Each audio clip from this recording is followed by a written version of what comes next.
वो लेट कर रेडियो की नॉब घुमाने की कोशिश कर रहे थे। अच्छा, लेकिन कपकपी के बाइस नॉब इनकी गिरफ्त में नहीं आ रही थी। मैंने हाथ बढ़ाकर नॉब घुमाई और इनकी मर्जी का स्टेशन लगाकर रेडियो इनके सिराने रख दिया। ममनूनियत से हाजी साहब की आंखों में आंसू आ गए, जबकि उनकी बेबसी देखकर मेरा हलक भी नमकीन हो गया।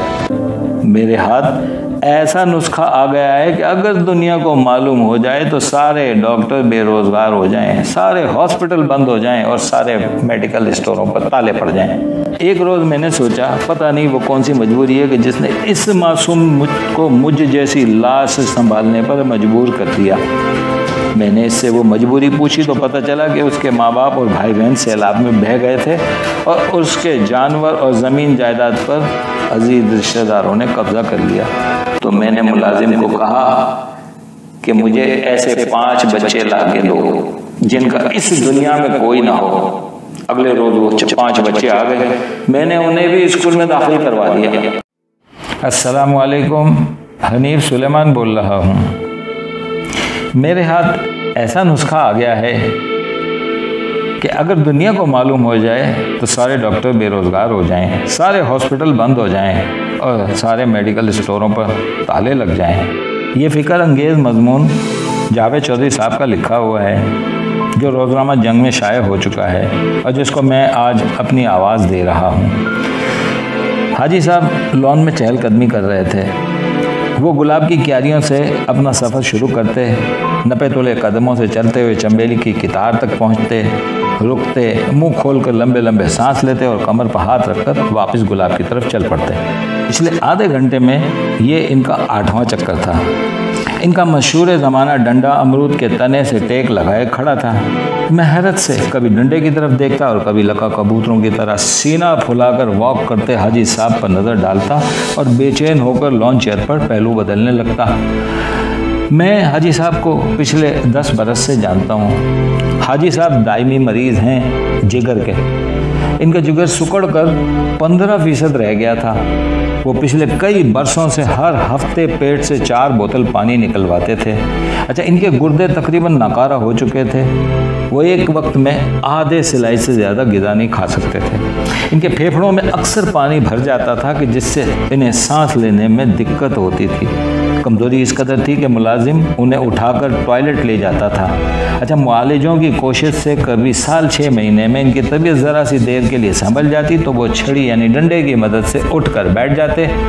3 बरस पहले एक बार जब वो बिल्कुल तंदुरुस्त हो गए थे तो वो छड़ी का सहारा लेकर बेड से कुर्सी तक चले जाते थे। ये हाजी साहब मेरे एक करीबी दोस्त के वालिद हैं, ख़ानदानी रईस हैं। 4 माह कबल जब मैं उन्हें सलाम करने गया तो वो लेट कर रेडियो की नॉब घुमाने की कोशिश कर रहे थे। अच्छा, लेकिन कपकपी के बाइस नॉब इनकी गिरफ्त में नहीं आ रही थी। मैंने हाथ बढ़ाकर नॉब घुमाई और इनकी मर्जी का स्टेशन लगाकर रेडियो इनके सिराने रख दिया। ममनूनियत से हाजी साहब की आंखों में आंसू आ गए, जबकि उनकी बेबसी देखकर मेरा हलक भी नमकीन हो गया। 4 माह बाद, जी हाँ, सिर्फ 4 माह के बाद मैं इनके घर दाखिल हुआ तो हाजी साहब को सहारे के बगैर लॉन में चहलकदमी करते हुए देखा। हैरत से मुंह खुल गया। मैं लॉन चेयर पर बैठ गया। हाजी साहब ने दूर से हाथ हिलाकर मुझे खुशामदीद कहा और ख़ुद इसी तरह वॉक करते रहे। अच्छा, 10वां फेरा मुकम्मल होते ही वो मुड़े और आहिस्ता आहिस्ता चलते हुए मेरी तरफ आए। मैं इनके एहतराम में खड़ा हो गया। हाजी साहब ने बाजू आगे बढ़ाकर मुझसे हाथ मिलाया, मेरी खैरियत पूछी और फिर मुस्कुराकर मेरे साथ बैठ गए। अच्छा, मैं भी बैठ गया। हाजी साहब के माथे पर पसीने के कतरे चमक रहे थे। गर्दन में सेहतमंद लोगों जैसा तनाव था और आवाज़ में राजपूतों की रिवायती घन गरज थी। मुलाजिम ने उनके कंधे पर तौलिया डाल दिया। हाजी साहब ने रगड़कर मुंह को साफ किया और हंसकर बोले, मैं तुम्हारी परेशानी समझ रहा हूँ। तुम्हारी जगह कोई भी होता तो उसका यही रद्द अमल होता। अच्छा, उन्होंने तौलिया वापस किया और इशारे से छड़ी लाने का हुक्म दिया। मुलाजिम अमरूद के पेड़ की तरफ चल पड़ा। मैंने परेशान होकर पूछा, ये मुआजिज़ा कैसे हुआ? कोई दवा, कोई दुआ, कोई पैथी, कोई थेरापी, किसने ये कमाल दिखाया? हाजी साहब मुस्कुरा दिए तो डूबते सूरज की किरणें उनके दूध जैसे उजले दांतों पर उतर आईं। फिर मुलाजिम इनकी छड़ी लेकर आया। उन्होंने छड़ी के दस्ते पर दोनों हाथ जमाए और हाथों की कोहान पर ठोरी जमाकर बोले, मेरे हाथ ऐसा नुस्खा आ गया है कि अगर दुनिया को मालूम हो जाए तो सारे डॉक्टर बेरोजगार हो जाएं, सारे हॉस्पिटल बंद हो जाएं और सारे मेडिकल स्टोरों पर ताले पड़ जाएं। मैं मज़ीद हैरान हो गया। हाजी साहब ने अपना बयान जारी रखा, यार काका जी, मेरे मुलाजिम की माँ मर गई, ये छुट्टी पर गांव चला गया, तो मेरे बच्चों ने आर्जी तौर पर मुझे 6-7 साल का एक बच्चा दे दिया। ये बच्चा ताज़ा ताज़ा हमारे घर में मुलाजिम हुआ था, बच्चा था, लिहाजा इसे मुझे संभालने में बड़ी दिक्कत हो रही थी। एक रोज़ मैंने सोचा, पता नहीं वो कौन सी मजबूरी है कि जिसने इस मासूम को मुझ जैसी लाश संभालने पर मजबूर कर दिया। मैंने इससे वो मजबूरी पूछी तो पता चला कि उसके माँ बाप और भाई बहन सैलाब में बह गए थे और उसके जानवर और ज़मीन जायदाद पर अजीज रिश्तेदारों ने कब्ज़ा कर लिया और ख़ुद वो बच्चा 3 वक्त के खाने और 2 कपड़ों के एवज हमारे घर में मुलाजिम हो गया। अच्छा, बच्चे की कहानी सुनकर मेरा दिल भी पसीज गया।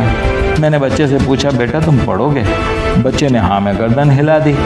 मैंने अपने मैनेजर को बुलवाया और बच्चे को शहर के सबसे अच्छे स्कूल में दाखिल कराने की हिदायत कर दी। तुम यकीन करो, उस रोज़ मैंने 3 साल के बाद पेट भरकर खाना खाया। मैं और मेरे डॉक्टर हैरान रह गए। अगले रोज़ मैंने इस बच्चे को हॉस्टल में दाखिल करवा दिया।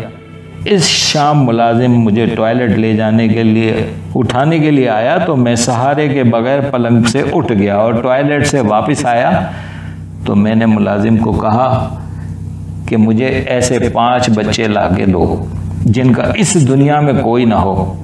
अगले रोज़ वो 5 बच्चे आ गए। मैंने उन्हें भी स्कूल में दाखिल करवा दिया। हाजी साहब खामोश हो गए। मैं परेशान होकर पूछा हाजी साहब से, फिर क्या हुआ हाजी साहब? फिर ये सब कुछ जो हुआ तुम्हारे सामने है। मैं अपनी टांगों पर चल रहा हूँ, खा पी रहा हूँ, कह लगा रहा हूँ। अच्छा, हाजी साहब ने छड़ी घास पर फेंकी, कुर्सी सरकाई और कमर पर हाथ रखकर उठ खड़े हुए। मैं भी खड़ा हो गया। वो मुस्कुराए और खनकती हुई आवाज़ में बोले, तुम बैठ कर चाय पियो, मैंने अभी 10 फेरे मज़ीद लगाने हैं। अच्छा, मैं बैठ गया। हाजी साहब सीना फुलाकर गुलाब की क्यारियों की तरफ चल पड़े। हाजी साहब एहतियात से चलें, कहीं गिर ना जाएं। मैंने आवाज़ लगाई। हाजी साहब ने मुड़े बगैर कहका लगाया और इसी तरह लगा कबूतरों की तरह चलते हुए बोले, मैं अब नहीं गिरने का।